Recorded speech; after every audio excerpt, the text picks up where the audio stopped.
just talking about irrationality in the stock market. Why so mad? Or is that why so angry? What's the Joker thing? What does he say? I forget. Why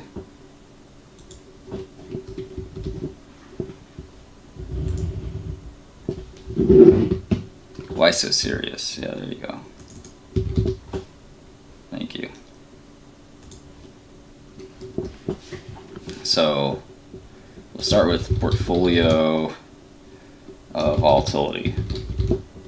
Okay, so number of good ideas or investments is naturally limited, right? So you've seen this portfolio depends.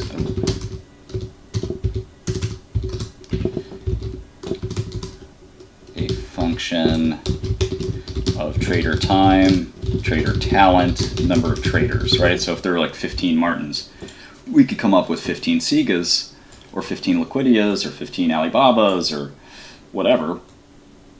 And there's only one of me that works for me at the moment. I have a couple of guys that help me out, but mostly it's me. Good morning, Amanda. And so, this is frustrating.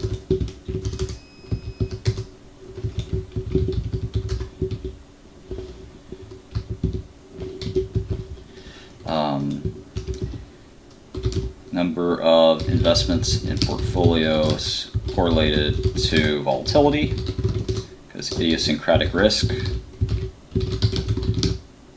cannot be diversified, but other risks can.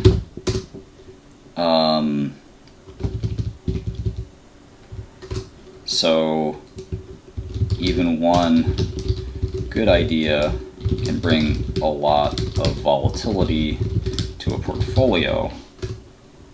Why? And so I'm just going to paste this. What's up, South Africa, all around the world.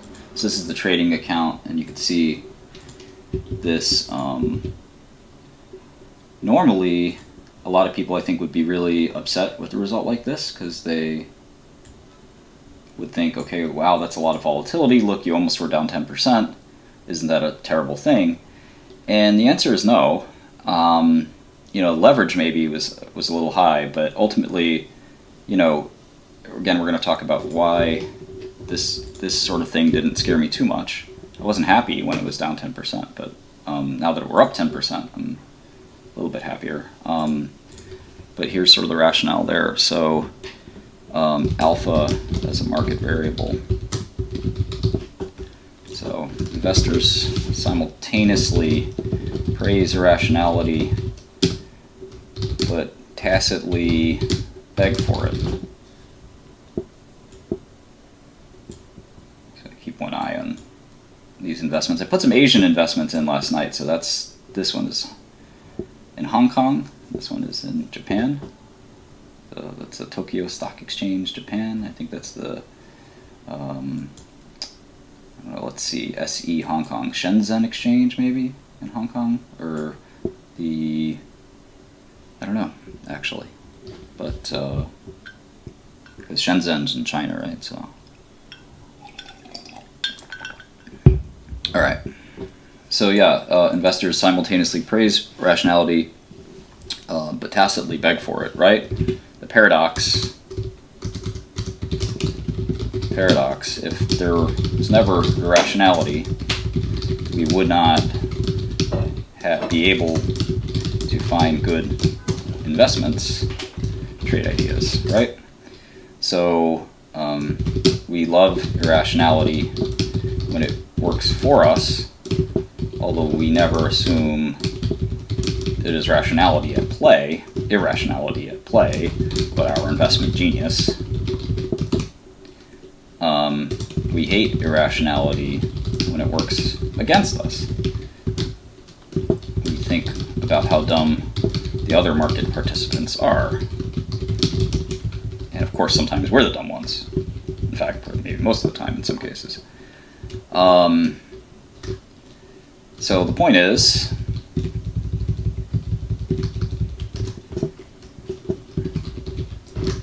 let's see, what is the point? One must accept irrationality and even embrace it. Obvious corollary.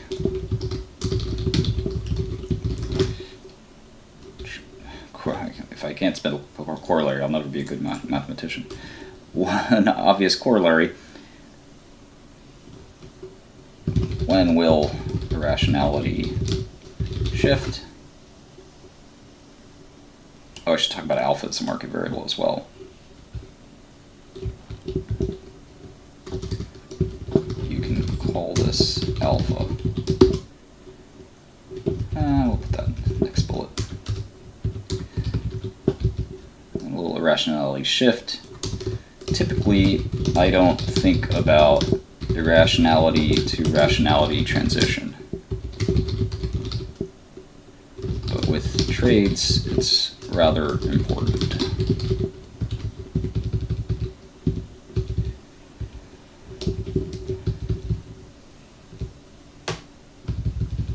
Let's say, and embrace it. Okay, you can call this alpha.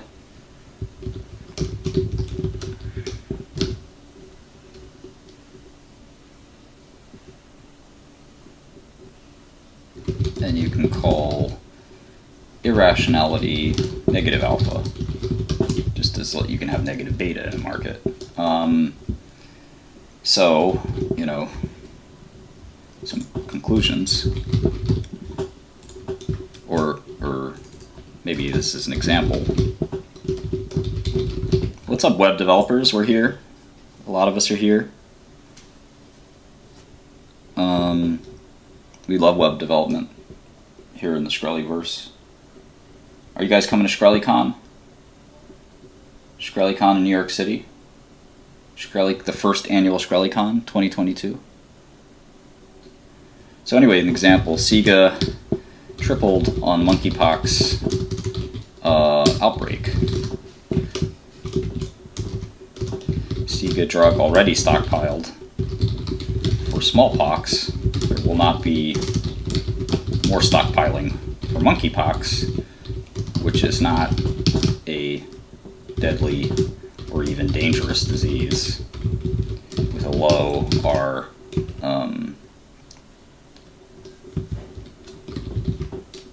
So clearly wild and irrational for Sega.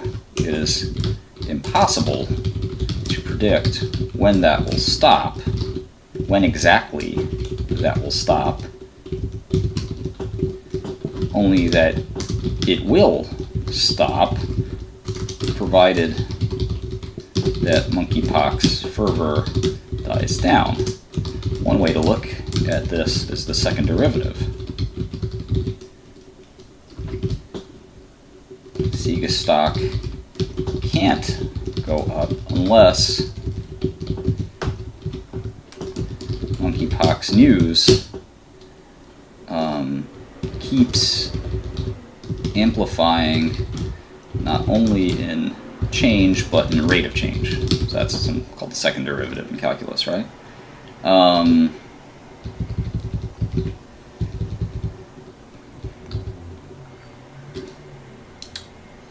Google Trends and CDC Trends show rate of change, second derivative in decline, and even looks like we will see first derivative at some point.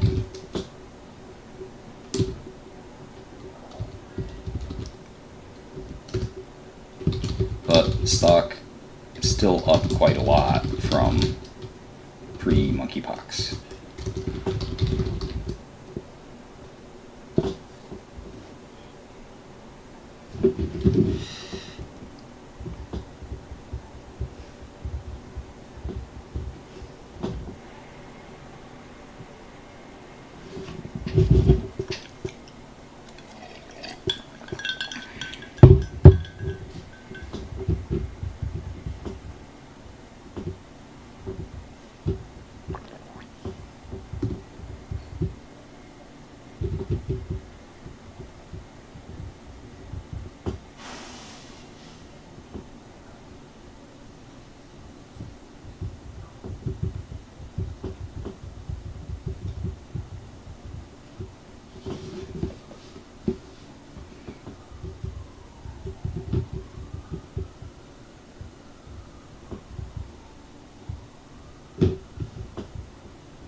let's see.